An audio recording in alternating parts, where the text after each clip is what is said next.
It's welcome back to ABS Tech channel. Hope you're fine. Now in this video I'm going to show you the live price changes occur in the Chainlink crypto in the last 1 hour. So what changes occur in the Chainlink cryptocurrencies in the last 1 hour we seeing in this video. So before starting this video, kindly click the subscribe button right now and hit my 2k subscriber. My wish to hit 2k subscriber, please complete my 2k subscriber.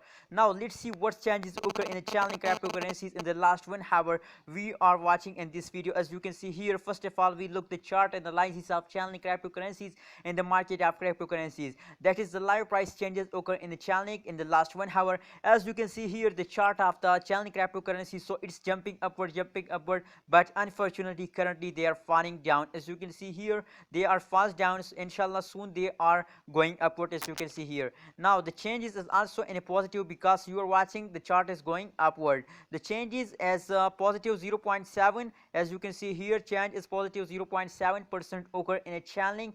That is the live price changes occur in the last 1 hour of Chainlink cryptocurrencies. As you can see here, and the high price of Chainlink cryptocurrencies in the last 1 hour is $27.64 is the high price of Chainlink cryptocurrencies and the last 1 hour, as you can see here. So that is the live price prediction. Live changes occur in the last 1 hour in a Chainlink cryptocurrencies in a crypto market, as you can see here. So please don't forget to subscribe ABS Tech channel for more latest news and update about cryptocurrency markets.